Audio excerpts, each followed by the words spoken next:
Welcome to FitMama Form Fixes. If you're struggling to get your first pull-up, you're definitely going to want to watch this video. If you don't know who we are, my name's Khalil. My name is Jasmine. And we're the founders and creators of FitMama Coaching, where we help women lose fat, build muscle, and ultimately do this in a sustainable way by strength training, focusing on nutrition. In today's video, I've got 5 different regressions and progressions. We're going to take you all the way from beginner all the way up to advanced versions of pull-ups. The first one we're going to do is one that most people don't know about, which is called the lazy man pull-up. So this is one of her favorites. This is how we got her to get to her first pull-up. First thing you're gonna do for this one is set up the bar somewhere around chest height. Like we said before, a lot of people haven't seen this one, but what you're gonna do is line up your hands, just like we do in all the other videos. Thumbs are gonna go to the edges of those knurlings, and then you're gonna hold on to the bar and sit into a squat. Now, big key here, you don't wanna lean back and turn this into a horizontal row. You wanna keep your body vertical just underneath this bar so it can mimic the pull-up. Now, the reason why this is easier is because now you're only lifting half of your body because your feet are on the floor. Now, obviously, you could cheat these and just squat your way up. That would be cheating. That would be cheating. That would be cheating, right? It's not gonna really get you anywhere towards your pull-up. So the only way you're cheating is yourself. Yeah, exactly. You only want to be using your legs in these as much as you need to. Your legs are your spotter. You really feel this in your lats. Which is exactly where you want to feel your pull-ups.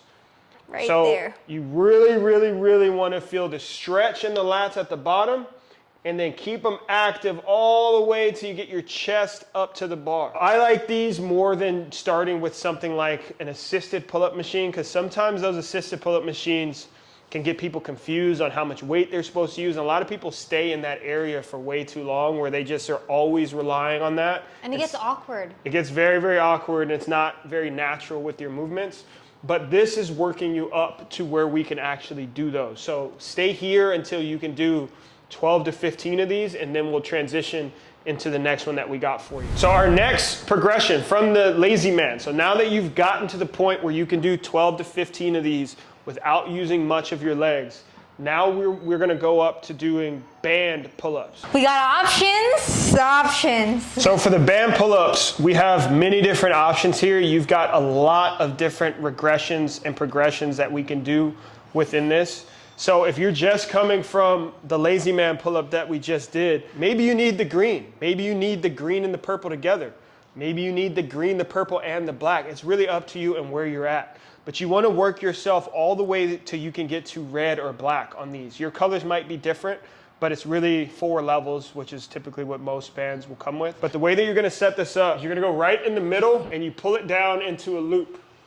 Now, another couple key regressions and progressions that we can make here.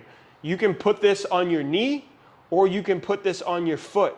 If you put it on your knee, it's going to give you less assistance than if you put it on your foot. The more this band stretches, the more it's going to add and spot you in your actual pull-up. These are really great. I prefer this better than the assisted pull-up machine. So you want to make sure that you have a box or something to step on when you do this. You don't want to have to rely on pulling it down, especially if you're using a stronger band or multiple bands when you do this.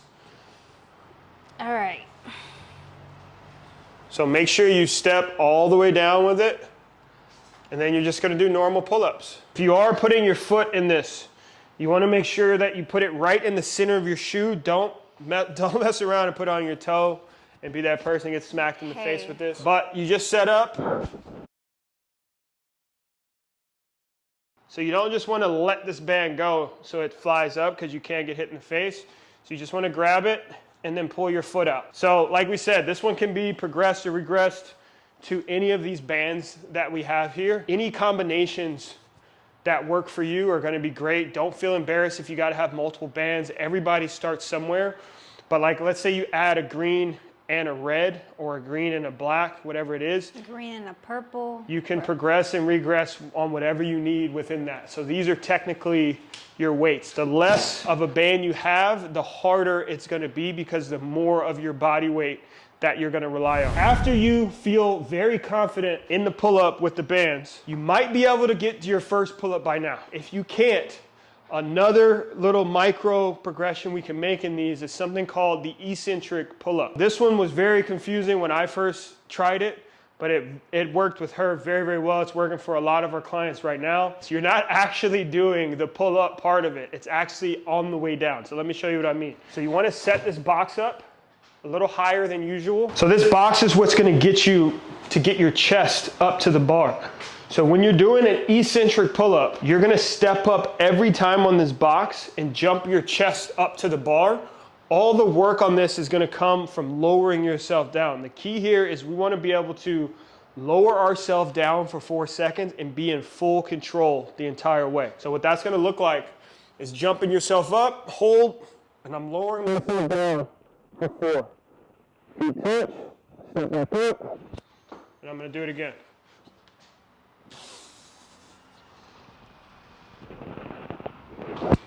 So it doesn't seem as hard as actually pulling yourself up, but you do a few of these, I promise you, your lats, your arms will get fatigued. But if you do this for like, let's say you do a set of 8 for 4 on your way down, throughout your week, you can go and attempt that pull-up again. See if you can find that strength. But this is gonna give you much, much more strength going into your regular pull-ups. So now that you've done these, this one should be obvious, regular pull-up. But one thing to touch on when it comes to the pull-up, there's a couple different grips that you can do. How I define them, a pull-up is overhand, a chin-up is underhand.